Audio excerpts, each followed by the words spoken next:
มีอยู่จริงมีมานานถึงปัจจุบันการถ่ายทอดสดเวลาในกล้องวงจรที่ตรงกัน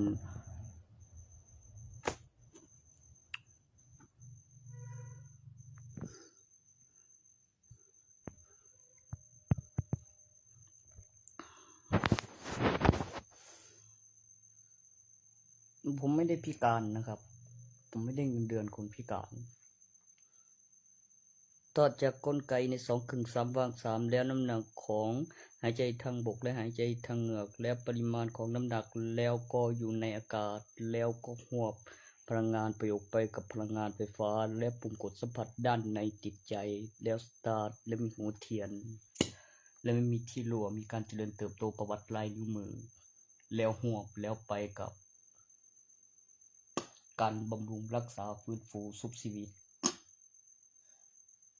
ต่อจากสั่งนั้นมีวิชาที่มีการคำนวณว่าวางแบบตรงกับกระถางและเหล็กดูดไม่ดูดและค่าขึ้นรูและเป็นเหมือนขั้นระดับมหาเวทชุบชีวิตมันมีป้อนข้าวป้อนน้ำเติมไฟกับไม่มีที่รั่วไม่มีที่อุดตันติดเครื่องพลังงานไฟฟ้าไปกับประโยครักษาฟื้นฟูชุบชีวิตเกิดการตอบสนองต่อสมองเข้าแผงไฟเกิดความรู้สึกสัมผัสปลุกเสกน้ำหนักกำลังไฟฟ้าที่ไม่ถึงตายแค่จะติดเครื่องและจะปั๊มใจต้องใส่หัวเทียนมันถึงจะมีเครื่องกลไกแล้วก็ปุ่มกดสัมผัสด้านในแบบสตาร์ท2/3 วาง 3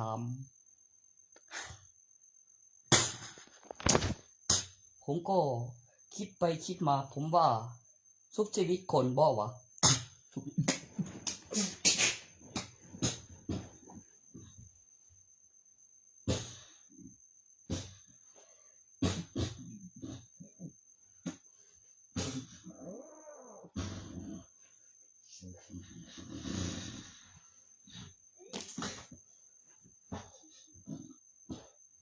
ไม่ได้เงินเดือนไม่ได้เงินเดือนรัฐบาล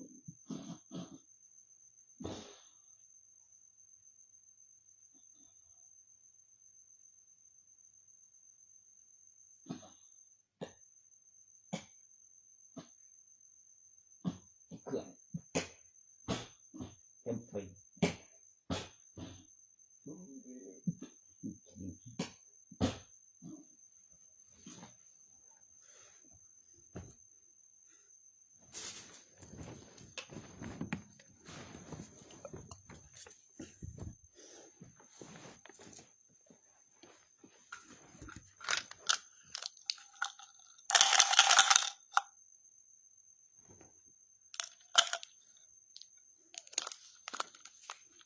ยาร้อยล้านเงินสด6 ล้านบาทเท่ากับหลักฐานวัตถุขึ้นสลากกับรางวัลที่ 1ไม่ได้ให้รัฐบาลด้วย2 ล้านรับเต็ม100 ล็อตกับเงินสด6 ล้านบาทค่าแจ้งตำรวจมีบินใครหมดเป็นเงินสั่งใหม่มีหลักฐานกล้าแจ้งความได้มาพอเข้าบัญชี6 ล้านบาทเหลือกำไรยาร้อยล็อตละแสน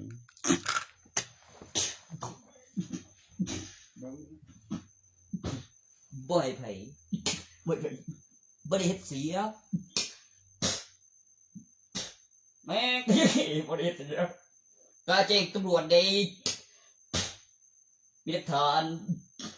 แกก็ไปแล้วโอ้บ่รู้ว่าถึงตีนบ่สั่นคงเลยกูสิถึงตีนได้จังได๋นะกูถึงตีนอยู่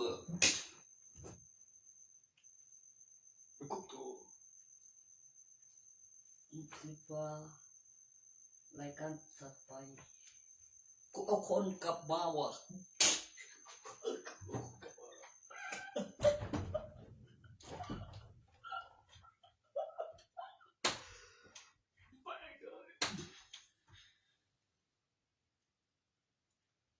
ป้อนข้าวเต็มน้ำเต็มไฟไม่มีที่รั่วไม่มีที่แต่มีการเจริญเติบโตเต็มไฟ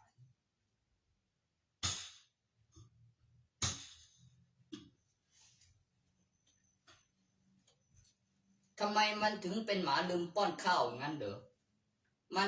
มันฟื้นขึ้นมาโดยบอกว่า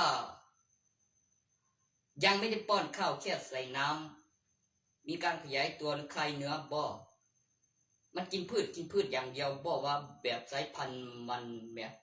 กูใส่เครื่องในแบบงัวบ่ให้มันจะตัวใหญ่ปานใดว่าบัดนี้ถ้ามันบ่ป้อนข้าวแล้วปล่อยไปกินหญ้าแล้วความมหัศจรรย์ก็บังเกิดกูลืมป้อนข้าวไปหากินหญ้าตื่น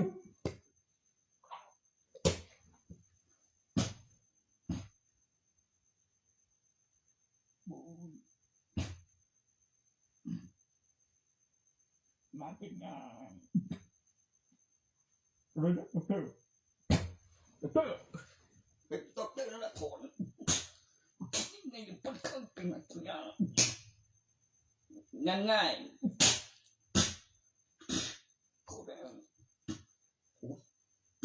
มันเป็นเรื่องที่ใครเขาก็อยากฟังกันในคืนนี้เป็นคืนที่เก็บต้นฉบับพรุ่งนี้แต่งใบอาทิตย์แสนน้ำหนักและพยาน3ขีด100ใบแล้วก็10 ล้าน 8 แสนเพื่อแสดงหลักฐานแล้วก็หลักฐานต้นฉบับของจริงแล้วก็หลักฐานเรียนแบบแล้วก็หลักฐานวัตถุเพื่อติดเครื่องโตบางคนก็บ่กล้าบางคนก็หาของมาขายรู้ว่าเขาอะไรมาทำเป็นกระดาษตั้งราคาน้ำหนักปริมาณกำไรหลังจากขึ้นลูกของจำนวน100มี 1,000 กิโลของ 100% ของ 20% ของ 100% ของ 1,000 กิโลหรือ1ตันขึ้นลูกเสร็จและลูกปลูกเสกมีการคำนวณผมบอกแล้วนะครับว่าผมไม่ได้พิการในการคำนวณแต่ที่แรกของคนแรกและเป็นโกโตดอกน้องแน่นอนเกี่ยวที่รอยยุคถึงกับประสบการณ์ถึงคุณเข้าใจว่ายังไงครับ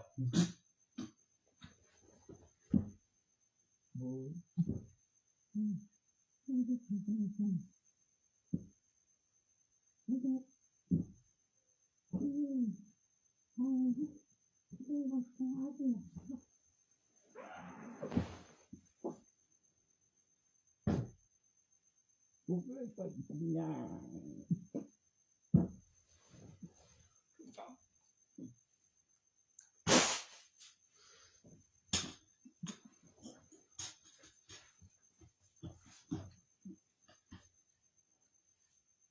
เป็นปกติ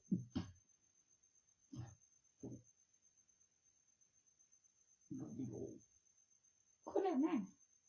ต้องใช้มันเจ๊มันเป็นสีตัน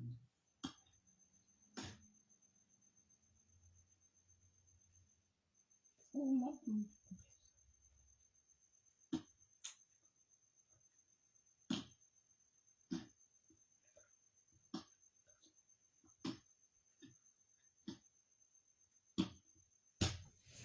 แค่ว่ากูจะแม่ก็ไม่ไหวกูเพื่อบอกเลยแม่จะว่าบอกเขาไปกินหญ้า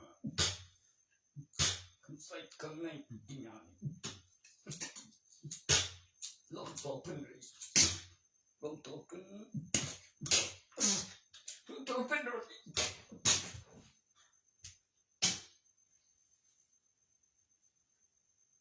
ยังเงี้ยกินเยอะจะว่าเรื่องอย่างนี้อย่าปี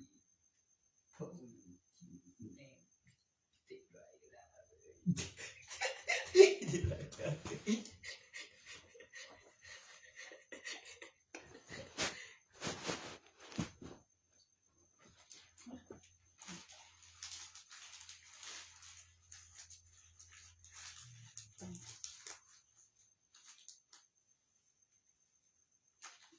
อะไร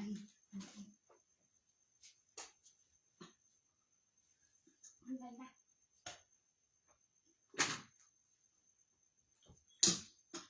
โอ้ติดไร เอ้ยคุยเอ้ยโอ้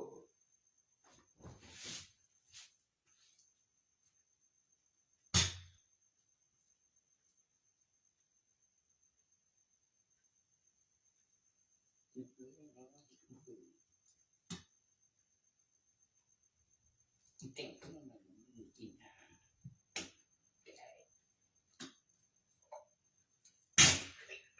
ไม่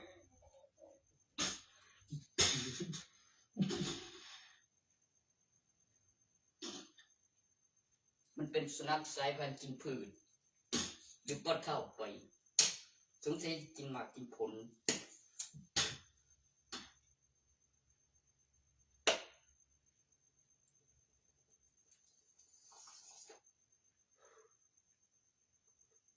มันเป็นตัวสีน้ำตาลแดงๆดูมันมองหน้าแล้วเดินหนีไปแบบมันหล่นลงมามันไม่ได้พลิกขึ้นเหมือนธนบัตรเด็กมันหล่นลงมาแล้วปั๊บแล้วมันก็เดินมองหน้าออกไปข้างหน้า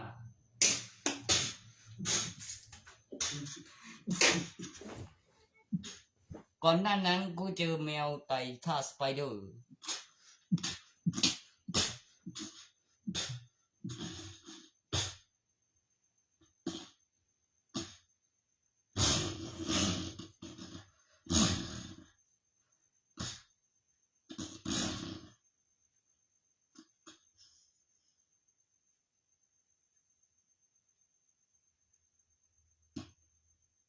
มาได้ไหมน้ำจิ้มมันงัววะมึงต้องไปล่ามดอกมันบ่ได้ออกลูกเขียโตหมาวะเมื่อกี้กูเจอเบียบทุกข้างปะแล้วตัวหนึ่งกำลังทำตัวกี้กูเลย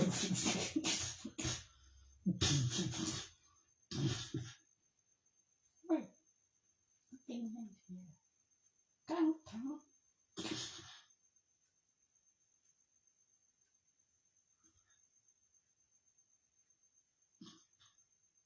โอ้ยโอ้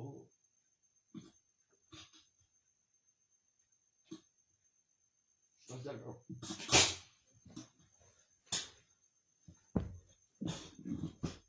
ครับครับนะกินอย่างไม่ใช่แบบนี้ว่าแล้ว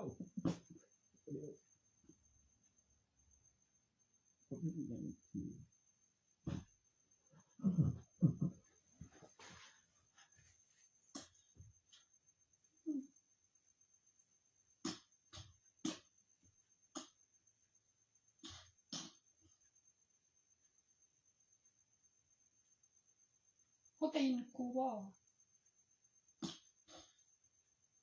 กินกันเกมมากดีกว่า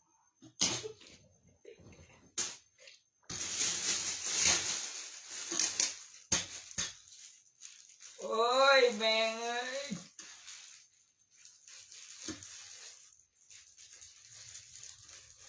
ยังวะ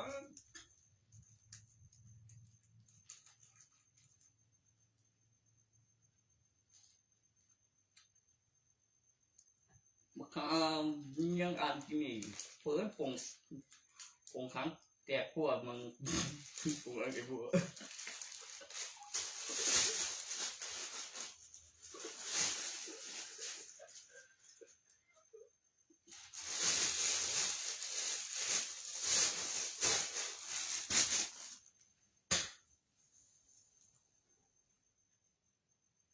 อะไรก็แบบนี้สั่งอะไร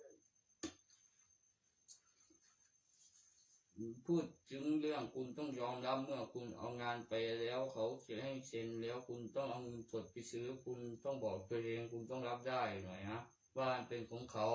ถ้าเขาไม่เซ็นก็คือของเขาเดี๋ยวนี้ไม่ใช่ซ้ำซ้อนซ้ำซากกูได้ยินอยู่ได้กินข้าวก่อนใช่ไหมเสพยาอยู่หรอ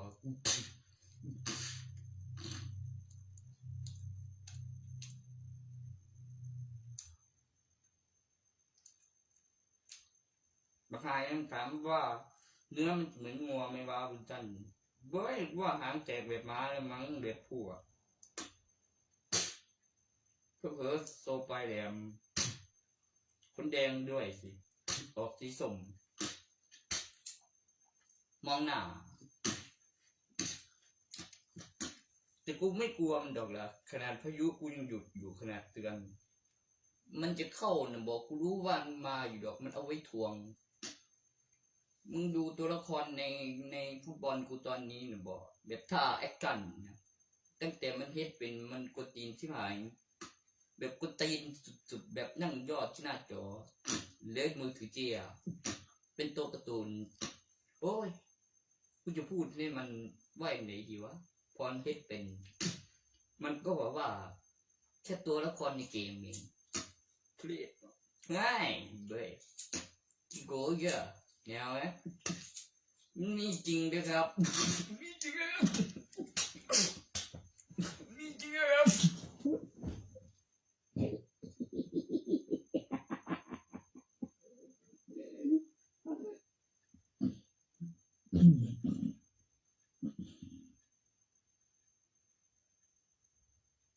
ตัวไป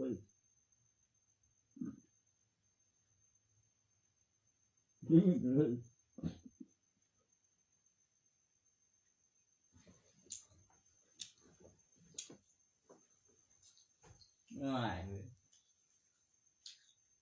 ถ้ามึงกลัวมันเที่ยมมึงก็โทรไปเบอร์เก่ามันสิมีคนรอรับสายอยู่เอาไปส่งด้วยหน่อย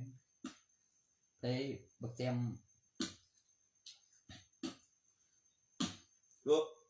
จะมึงใจจะบ้านเด้อ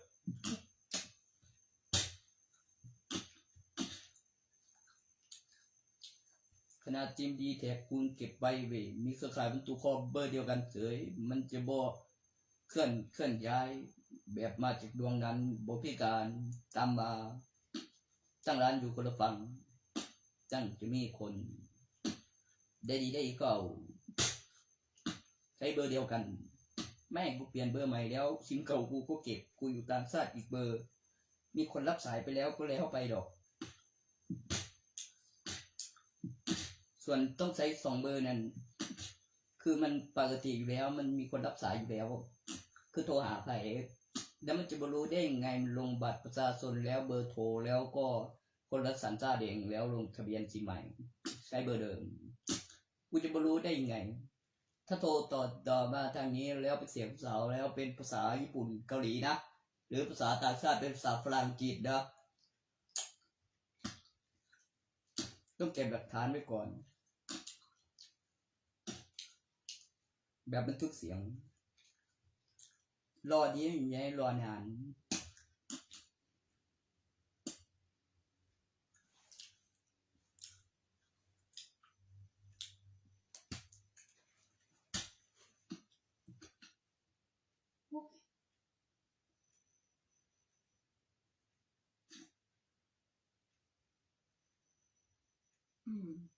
มันเข้าจริงเอาโทรมีคำเตือนไม่ว่าคำแบบเข้าแอนฟรี ไม่กูก็อยู่คนละจักรวาลอยู่มิติส่วนตัวของกูเองมีสิ่งมีดูก่อนปกติแล้วกลับไปก่อนหน้าแล้วดูกายไปแล้วก็เป็นการเก็บหลักฐานการเตือนแล้วก็บอกแล้วก็เครื่องหมายสูญสลายเป็นตำนานต่อจากตำนานเขาเรียกแชมเปี้ยนตัวอีกตำนานเรียกแชมเปี้ยนตัวเบมันลูกสูงเก็บหูเต้นแห้งมั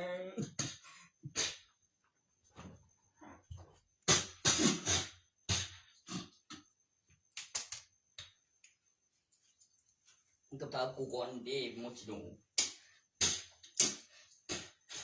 ยกโซ่มันเป็นหนึ่งกูบอกแบบนี้มันที่เข้าใจอยู่วะเรื่องยังมันจังจิบฝืนกับตัวที่ขึ้นบุถึงนั้นมันจิหยาที่นั่นเนาะกูก็เลยมาเล่นบอลเขาไปเอ็มเป็นบิกิญาแปลกที่ละเนาะอาฟังยา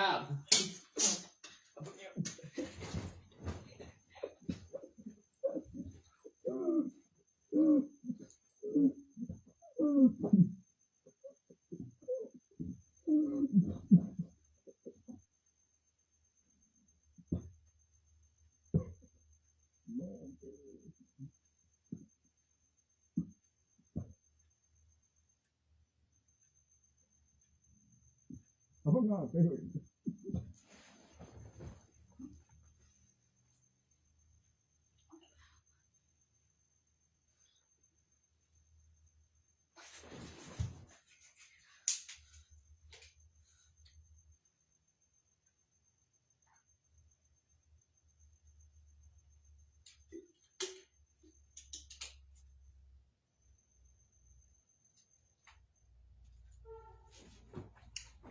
ต้นที่ซาโดมันโดนแซ่เห็นไหมครับ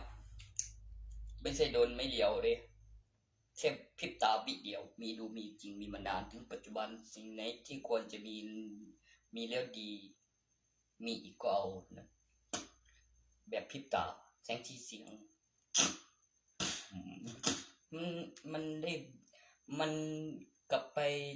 จากนั้นมันก็บ่โดนและมีพยานเพื่อจำได้เถิด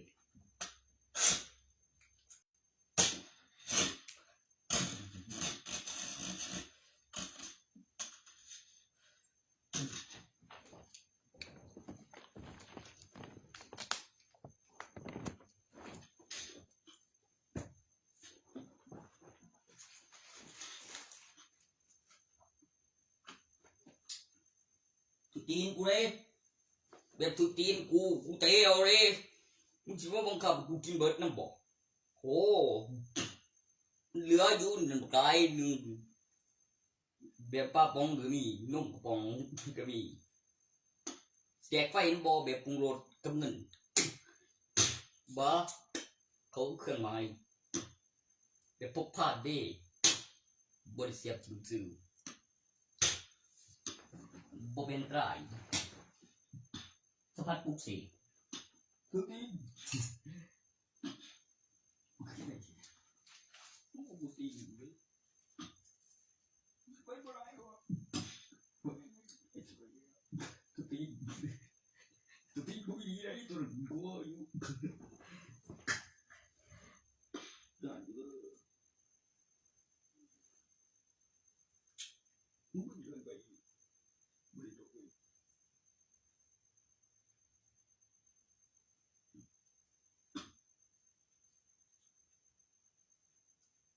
Sure.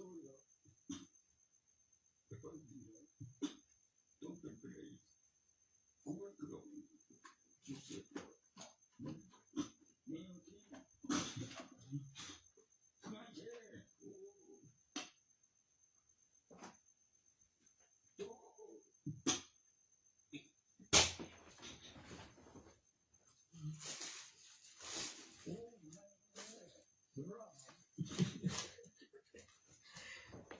Cái vui chìa mình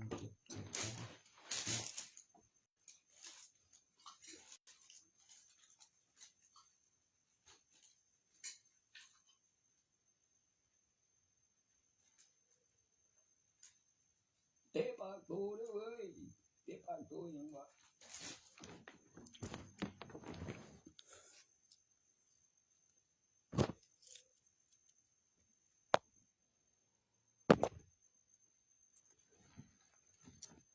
อีกอันนึงวิสัยวะ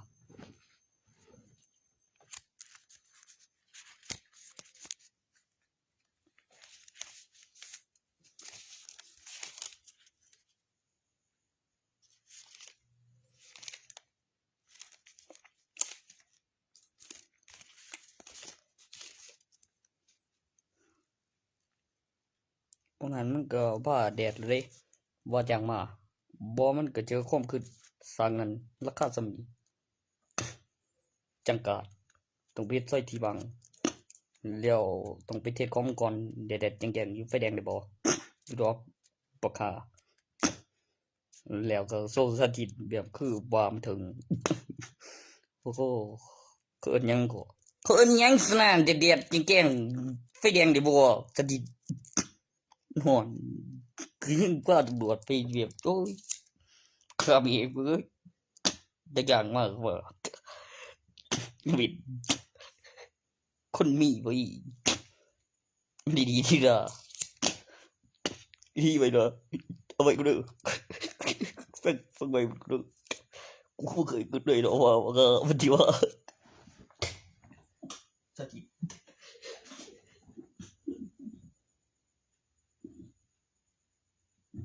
เพราะยังเขาเรียกตอนที่จะบุญเลยครับโอเคโอ้เราหมอครับพี่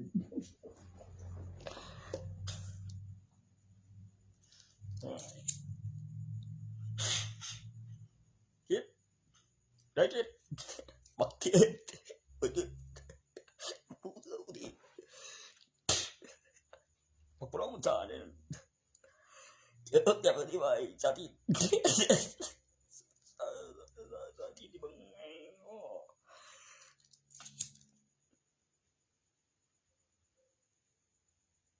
คนมีเว้ยเรื่องใหญ่จังมา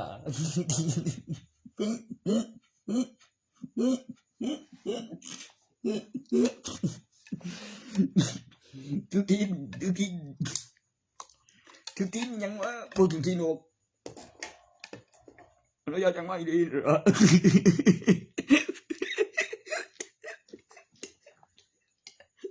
คนมีเว้ยเชื่อกูนะว่าคนมันมีเว้ย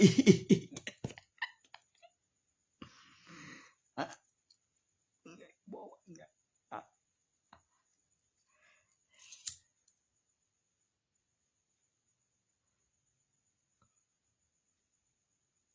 เจ๊ไม่ต้องเรียนเนี่ยนั่นถึงมันเดี๋ยวคนมีเว้ย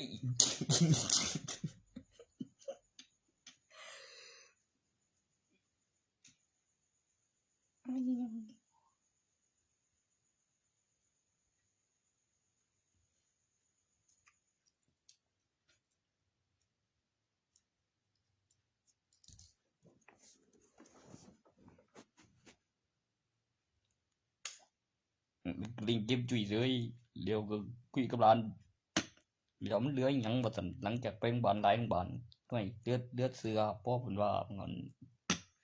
บ่จะบ่ให้เชื่อว่าเหลือหยังมันคือสิบ่ฟื้น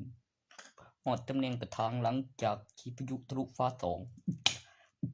นางเอกตายบนเอาเสืออันกูสิส่งวิสาทไปเบิ่งอยู่ออกภาคสองทะลุฟ้าแต่ละต่อใหม่เหลือแพ้เป็นแคนกิเลนบู๊ยแต่ละต่อใหม่เหลือแพ้เป็นแคนกิเลนบู๊แล้วโอ้จังดอกก็เอาแบบสมัยนั้นเร็วต่อสักเลยในภาคสองบู๊ยโอ้คือว่าบ่นั่นโกคือได้ทุกเฟอ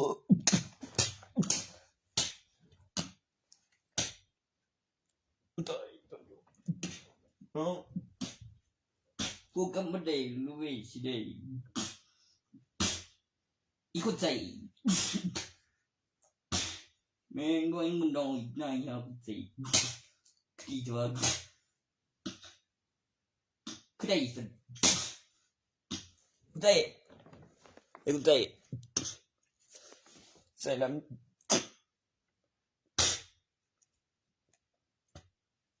โอ้ยคนใส่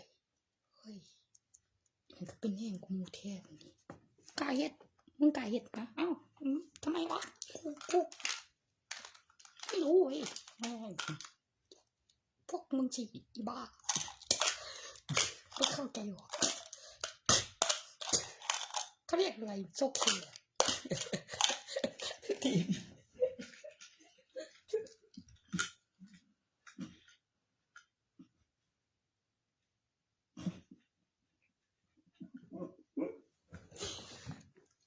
กูบอกแล้วอะไรเด้อเขตตัวเองบอกอืมถูกบ้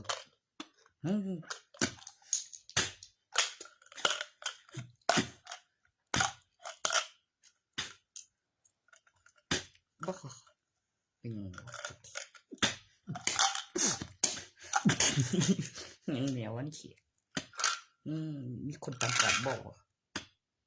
หรือมีกระเจ้าเบิ่งหลายพูดเป็นพยานชาวบ้านท่องเที่ยวทีหลังมึงเหรอสุขี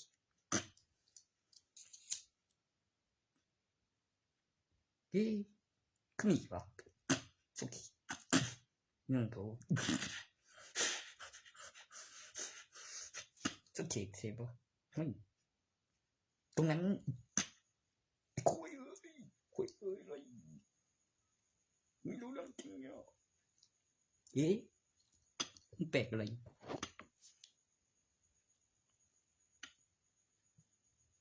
สุดเขกนะปะ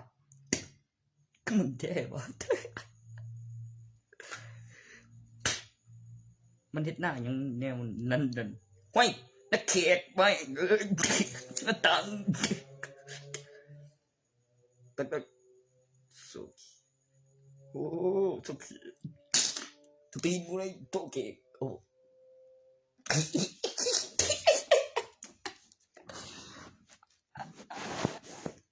ก็เรียกโตเกกไม่เข้าใจบ่โตเกก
อีกนึงพิเศษ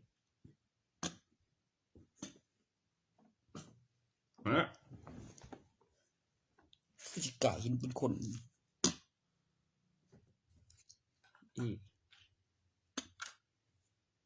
เห็นเป็นแบบคือ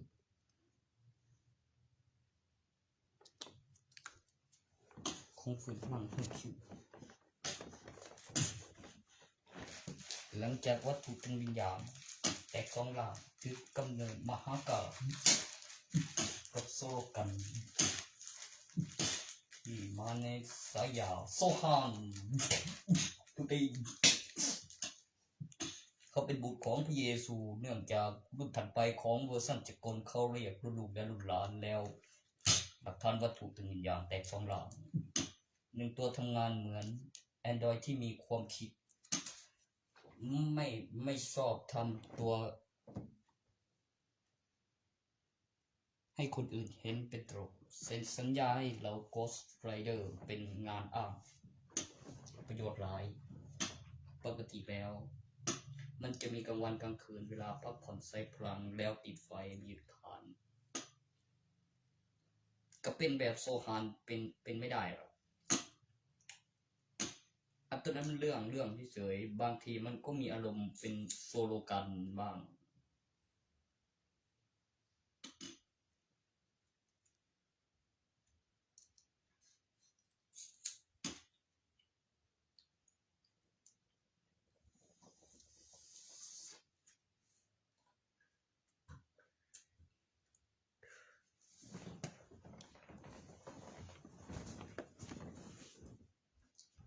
เขาเรียกลูกเทวดาบอกว่า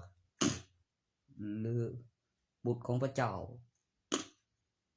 หลังจากวัตถุตึงวิญญาณตามหลักการทางวิทยาศาสตร์แล้วเรื่องทางธรรมศาสตร์แล้วพืชสังเคราะห์แสงเป็นแกนเกิดสิ่งมีชีวิตจากดินขวัญรวมตัวเป็นดินเป็นสิ่งมีชีวิตเนื่องจากแมกมาเป็นควันเป็นดินมีการขยายตัวมีสันบรรยากาศมีระบบนิเวศทางธรรมชาติดวงที่เราอาศัยอยู่มีกลางวันและกลางคืนสังเกตโดยพระอาทิตย์ขึ้นทุกเช้าเมื่อถามหามันก็ออกมามันเป็นเรื่องที่ไม่ใช่มีแค่ในละครแอคชั่นกับบุรุษที่ทำได้กูตีไม่มึงทำท่ากูก่อนเองลูกเสียงดีน่าจะถือ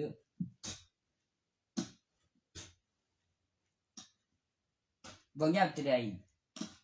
แต่เทนี่ถ้าโดนได้ยิน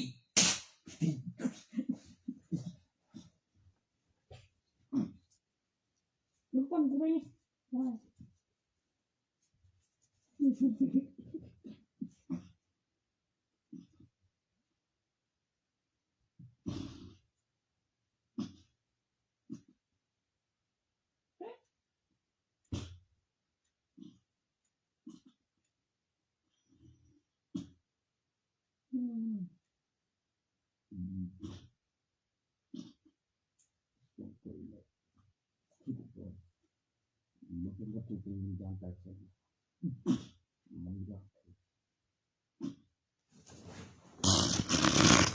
ก่อนหน้านั้นมัน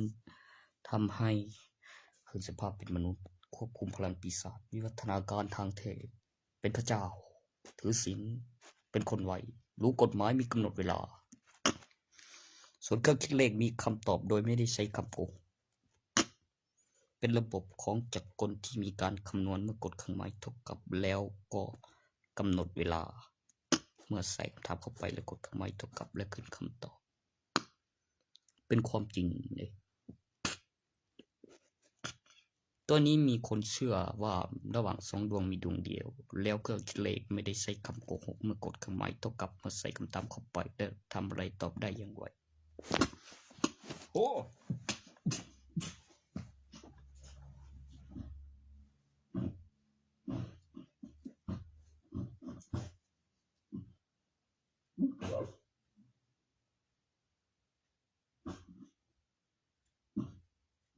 กูเองเลยว่าติดตามคือเองโอ้ไม่ได้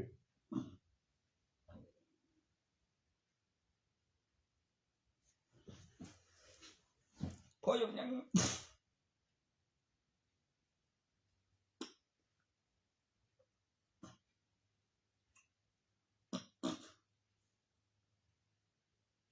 กูเชื่อแล้ว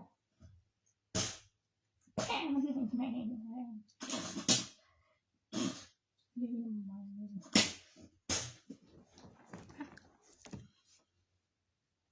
คุยาวิสัยว่ามัน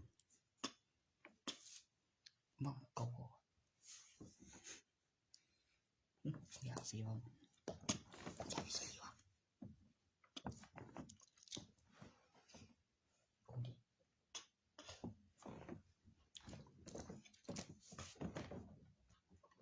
รับเส้นเรียนเครื่องคิดเลขแล้วหารายจ่ายช่วยรัฐบาลอย่างง่ายกับเงินบำรุงประชาชนแล้วมีการผลิตอย่างมั่นคงและปริมาณของห่างกันระดับชั้นเรียนหลักฐานวัตถุระดับชั้นเรียนห่างกันอยู่10 ปีแล้วก็เครื่องคิดเลขมาและคำนวณรัฐบาลที่มีจริงก่อนหน้าแล้วปริญญาตรีแล้วก็หารายจ่ายช่วยรัฐบาลรู้ว่ามันเท่าไหร่กดเครื่องหมายเท่ากับนะครับมันมีปริมาณตัวเลขที่เอาไว้เป็นค่าพัฒนาประเทศอยู่ในระยะหลักฐานวัตถุการผลิตที่ยังมีการผลิตอยู่ยังมีความเชื่อว่ามีจริงอันที่เป็นสิ่งของมีค่ามีราคาไหมที่ ที่มีการพัฒนาด้วยที่มีการจำการพัฒนา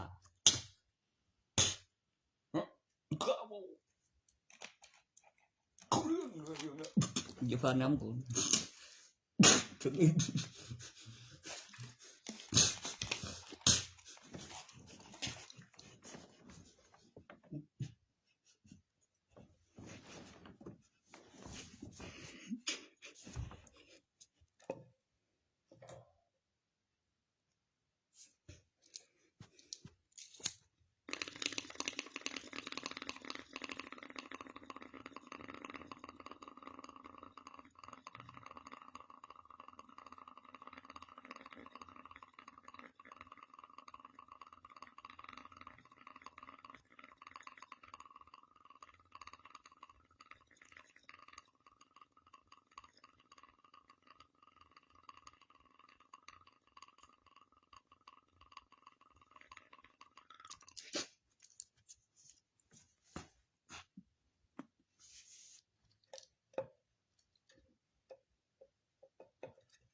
มึงเลยสอนเนี่ยไว้ใส่ตัวตัวตัวคือไหนจุดเสือสุขภาพ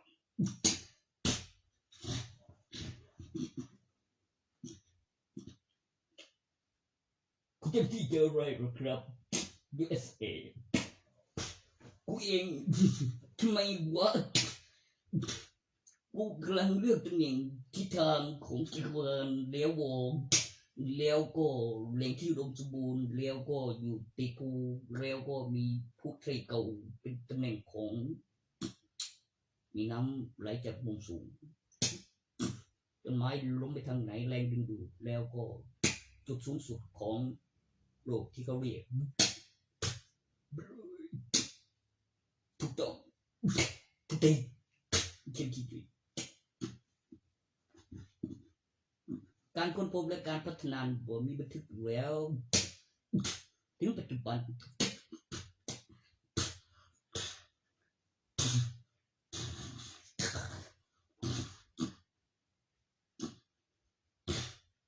ก็ประโยชน์เย่มึงเคียงเหรอเคียงผู้กระเสียง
ไว้พัฒนาประเทศดีมีหลักฐานมีพยานมีการพัฒนามีค่าเสนออะไรจ่ายคุณเข้าใจเปล่าวะรออายุถึงไงวะตอนนั้นมันก็ว่ากูยังไม่มีสิทธิ์เลือกตั้งนะตอนนี้กูก็มีสิทธิ์เลือกตั้งนะกูก็ทำตัวอย่างนี้นานแล้วมันจะเป็นแบบใครบอกนะบอกแล้วใครจะเริ่มก่อนนะบอกหารายจ่ายก็รู้ว่ามีเท่าไหร่เอาเข้าไปไว้พัฒนาประเทศนั่นไหมรวมถึงการผลิตนั่นไหมแล้วมีหลักฐานวัตถุในมือระดับเหรียญแล้วต้องมีหลักฐานวัตถุถึงจะมีเครื่องคิดเลขต่อนั้นว่ามีอยู่เท่าไหร่มีเงินจริงมีการผลิตอย่างมั่นคงขนาดระดับเหรียญห่างกัน10 ปีไม่ได้หากันอย่างง่ายเว้ยมีไว้มีครอบครองก่อนจะมีเครื่องคิดเลขด้วยโดเลขเฮ็ดจำได้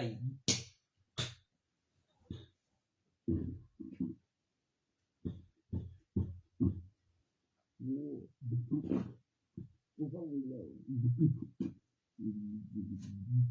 กูดังคือเลย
มีความมีเงินแต่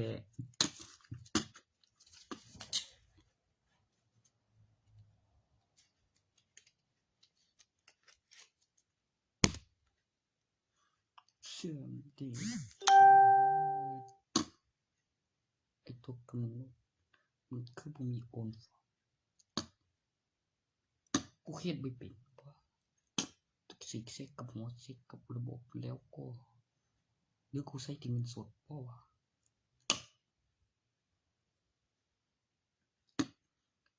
แต่กูก็มีบินสำรองเป็นบินวิดีโอได้เพราะอย่างเดล่ะกับตัวอย่างเคยขายก็มีฐาน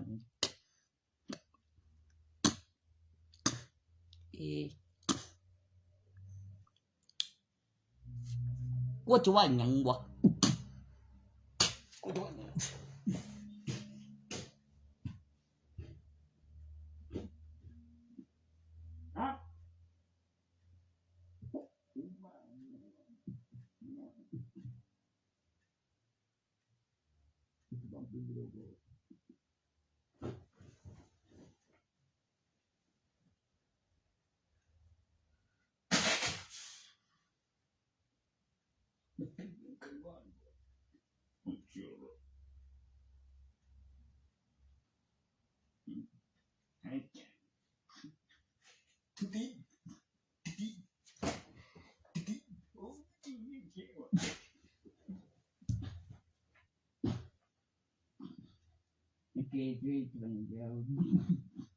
ยังใจเชื่อตะบันเดียวกู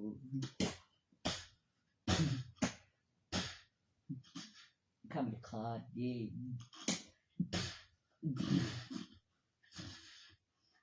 ถ้าทำว่าทำได้คนเดียวมันแน่มากมันจริงจอดดีเปล่ามากตำนานคริสจะเปลี่ยน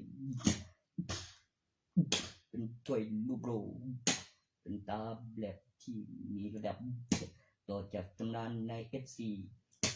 ฟุตบอลที่ก็โพตัสสีแดงที่มีเครื่องหมายจะเปลี่ยนต่อจากสีม่วงเป็นตำนานสีแดงจะเปลี่ยนมากกว่านั้นคืออะไรจะไปเปิดอ่านดูต่ออยู่บอบบี้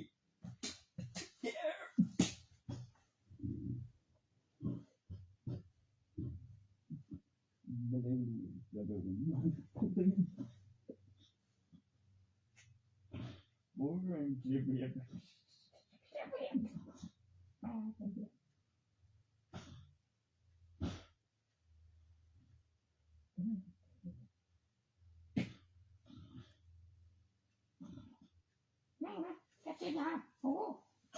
คือกินเชียว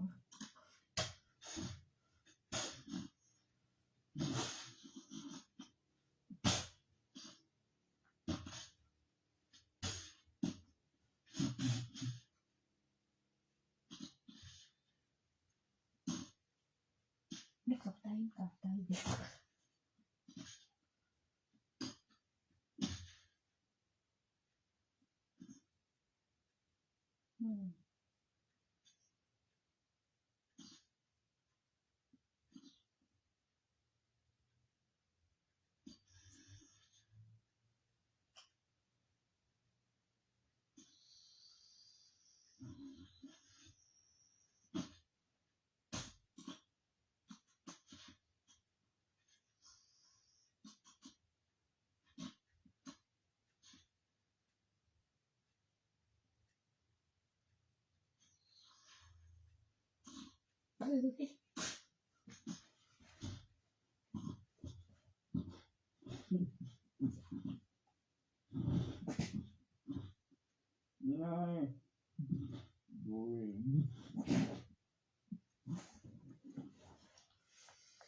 ยังอ่ะ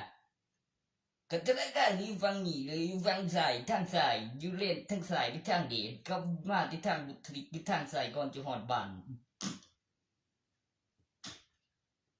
ทางข้าง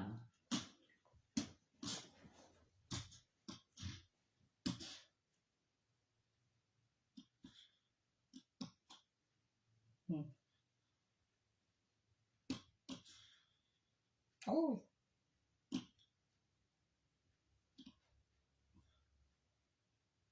ออกไปทางซ้ายไกลป้อมไปทางตลาดไกลศาลเจ้าพ่อหน้าป้อมตำรวจอยู่ในเลนซ้อนบ่ได้ติดทางดำอยู่ในเลนซ้ายกูว่าตั้งธนาคารอยู่หรือกูไปเบิ่งกันหน้าคือมันเฮ็ดเด่นน้อยไปคันมัน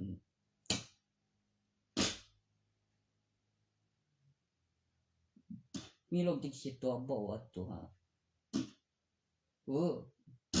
ยังกูยังมันอีกเยอะ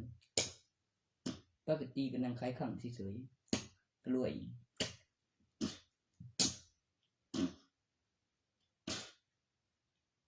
ก็ไปเข็ดไปได้ธนาคารมันหยังบัญชีผู้อื่นขายข้างไปกล้วยดีบ่สุดสายบ่โดนกระจิกตำรวจนะผมกล้วยบุหรี่ยังแม่งเจ้โอ้เล่นสอนเล่นสายบนติดทางกำเล่นในจ่ายโจไปโจ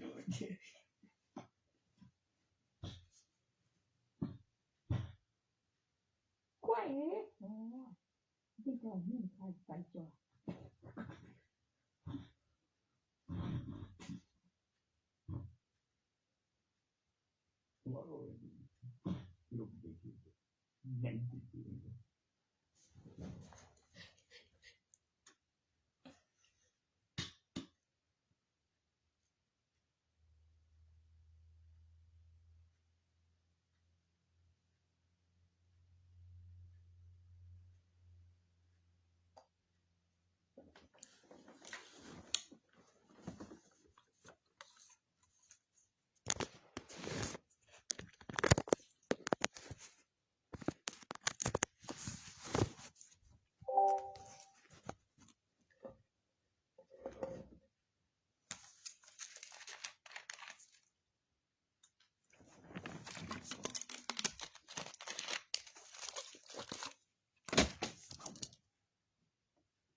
หอมถึงโดยที่เสย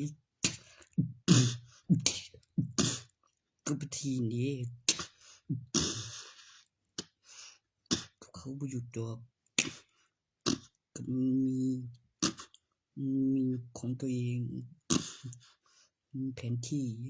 มันทำได้จริงความจริงเป็นพระเจ้า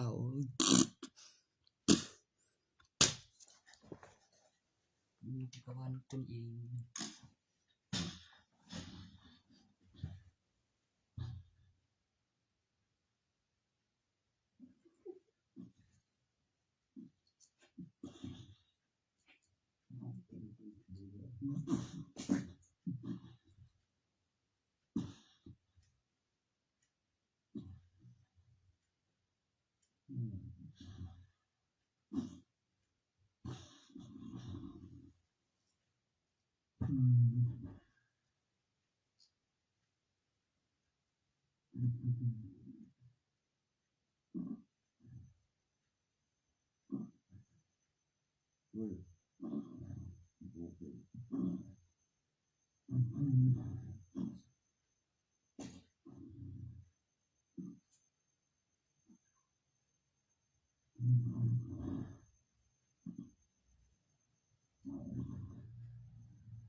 กูดวงตามึงบ่เฮ้ยฟังอีกเว้นได้อีกว่าเนี่ยแน่นอนแล้วปะกูจับอยู่เจ็บไหม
No lo tande.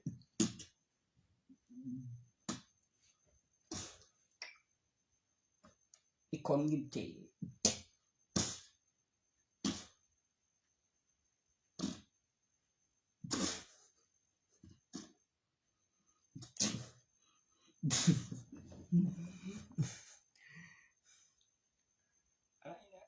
Đây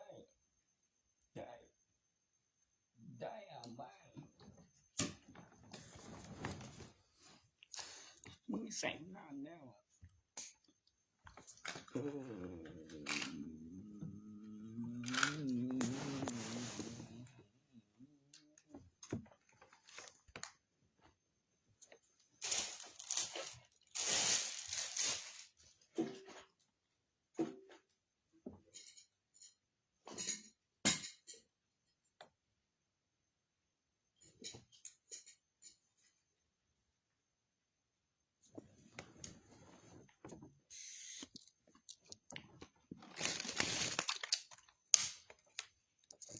นี่กระเป๋าเสื้อผ้า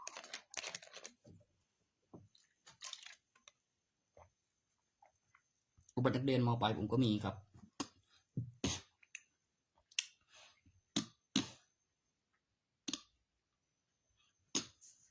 จะตรวจอะไรอีกเหรอตอนนั้นมันมากไปหรือเปล่ามากไปบ่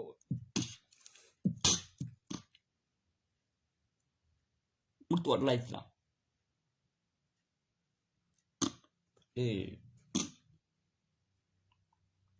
ตัวนั้นไม่มีการ์ตูนให้ดูมึงคือจะรู้หรอก็บอกหัวข้อด้วยวิธีการปลูกบักเฟืองเห็นมั้ยมันก็ออกดอกตอนท้ายปีออกหมากตอนต้นปีเด้ช่วงปีใหม่เป็นที่เขาเรียกมะเฟืองผลแตกปลายดาวมีไว้จดจำการพัฒนาของเมื่อออกดอกออกผล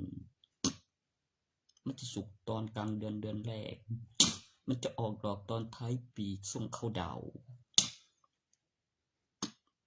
ผลแตกปลายดาวมะเฟือง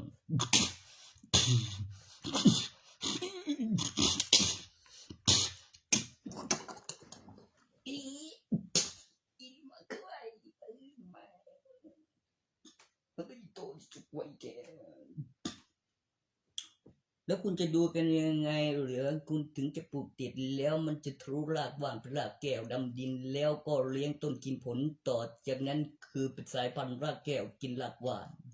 กินแต่ผลด้วยได้ออกลูกเป็นปี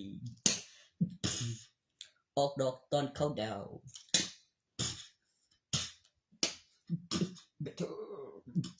แตกไรดาวเป็นมะเฟือง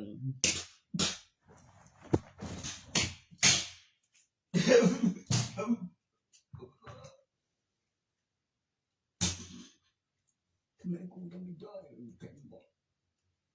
ไม่ได้มึงจะโดน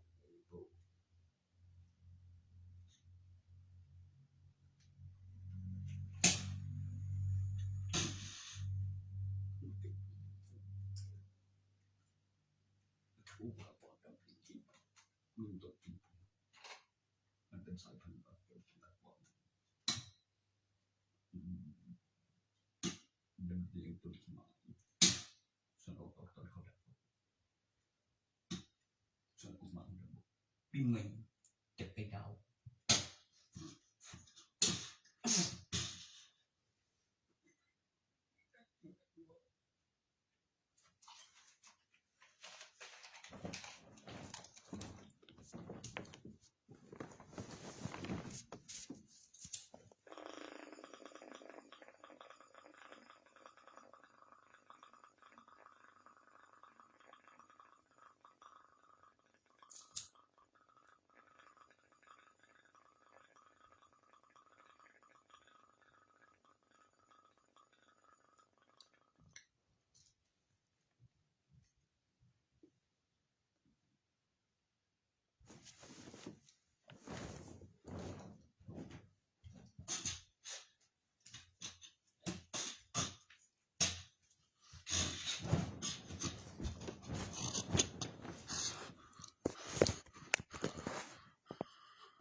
สิ่งที่ทำให้สนิมเกิดตัวเป็นโลหะสิ้นเดิมและไม่เกิดบาดทะยักหลังจากไม่มีสนิมเนื้อไม่ตายให้จังเลย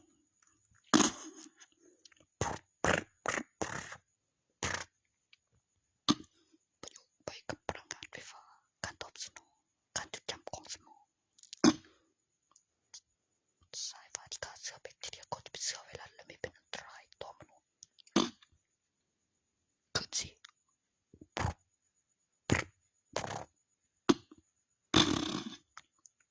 เราจัดการ